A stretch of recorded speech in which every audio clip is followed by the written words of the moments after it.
लातूर शहर महानगरपालिका निवडणूक 2026च्या पार्श्वभूमीवर राष्ट्रवादी काँग्रेस शरदचंद्र पवार पक्षातर्फे प्रभाग 9 मधील अधिकृत उमेदवाराच्या प्रचारार्थ भव्य जाहीर सभा पार पडली। अफवांवर विश्वास ठेवू नका, भूलथापांना बळी पडू नका, लातूरने नवीन इतिहास घडवायची वेळ आली आहे असं आवाहन यावेळी करण्यात आले। जिल्हाध्यक्ष विनायकराव पाटील यांनी विरोधकांकडून राजा मणियार यांना बदनाम करण्याचा कट रचला जात असल्याचा आरोप केला, तर राजा मणियार यांनी 20 वर्षाच्या प्रामाणिक सेवेचा उल्लेख करत झेंडा कोणाचाही असो दंडा शरद पवारांचाच राहील असे ठामपणे सांगितले। प्रदेश युवक अध्यक्ष मेहबूब शेख यांनी काँग्रेसवर तीव्र टीका करत भ्रष्टाचार आणि पैशाच्या बळावर जनमत विकत घेण्याचा प्रयत्नांवर समाचार घेतला। सभेचा सूर एकच होता, काम बोलकी आहे आणि मतदारांनी घाणेरड्या राजकारणाला जागा दाखवावी। महाराष्ट्र अध्यक्ष राजा भैया मणियार यांच्या नेतृत्वाखाली 17 उमेदवार हे आम्ही तुतारी या चिन्हावर उभा केलेत आणि बाकी 5 ठिकाणी आम्ही पुरस्कृत उमेदवार उभा केलेत आणि आम्हाला खात्री आहे की राजा भैयांनी मागच्या काळात जे काही संघटन केलं आणि आदरणीय पवार साहेबांच्या विचाराला मानणारा जो मतदार आहे त्या मतदाराच्या भरोश्यावर चांगल्या नगरसेवकाची संख्या ही आमची ह्या निवडणुकीत लातूरमध्ये आपल्या सर्वांना पाहायला मिळेल। असं एक स्वतःच्या ताटातलं दुसऱ्याला द्यायचं नाही ही जी काही प्रवृत्ती आहे काँग्रेस पक्षाची इथं लातूरमध्ये आणि ती अतिशय घातक आहे।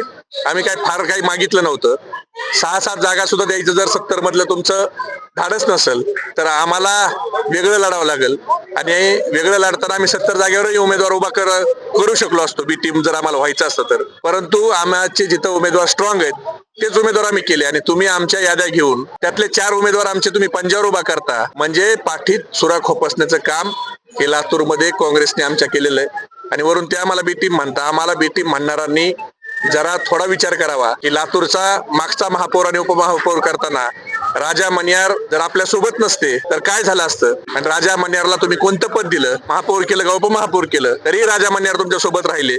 आम्ही जर बी टीम असतो तर पद आणि पैसे घेऊन भारतीय जनता पार्टीकडे त्यावेळेला गेलो असतो, तुमच्याकडे विचारधारा म्हणून आलो नसतो।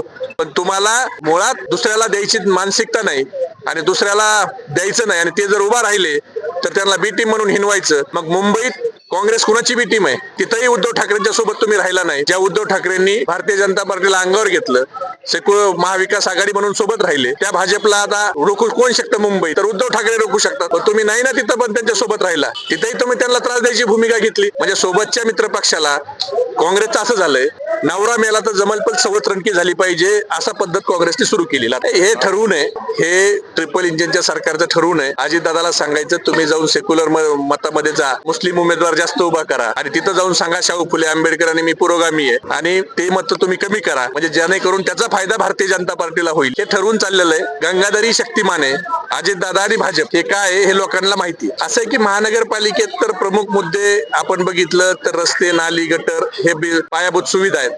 पाणी नाही येत नाही नळाला, रस्ते नीट नाहीत, गटर नीट नाहीत, साफसफाई होत नाही, हे प्रमुख मुद्दे आहेत। आणि युवकांच्या मध्ये बेरोजगारीचा एक मोठा आक्रोश आहे, महागाईचा आक्रोश आहे, हे सगळे मुद्दे आहेत। ठीक आहे ना, आता लाडक्या बहिणीचे हप्ते त्यांनी दिले म्हणजे काही उपकार करत नाहीत। लाडक्या बहिणीने त्यांना मतदान दिलंय आणि संजय गांधी निराधार योजनेचा पगार चालूच आहे ना, तो कोणी केलेला आहे, तो काँग्रेसने केलेला आहे, पण काँग्रेस म्हणत नाही हा पगार आम्ही सुरू केला, आम्ही टाकतो। लाडक्या बहिणीचा पगार काय हे काय खिशातून देत नाही, लोकांच्या टॅक्स मधूनच योजना आहे ती। जशी संजय गांधीची श्रावणबाळची योजना आहे तशी ही योजना आहे। निवडणूक 2025-26 राष्ट्रवादी काँग्रेस पक्ष शरदचंद्रजी पवार पक्षाचे प्रभाग क्रमांक 9 चे अधिकृत उमेदवार आपल्या सर्वांचे लाडके राजासाहेब मणियार रुखसाना। तुम्ही फक्त वारस आहेत, हा तुम्ही त्यांच्या प्रॉपर्टीचे वारसा आणि या लातूरचा वारसा जर चालवायचा असेल तर त्या पद्धतीने या ठिकाणी काम केलं पाहिजे आणि म्हणून आज तुम्हाला सलीम शेख, लातूर।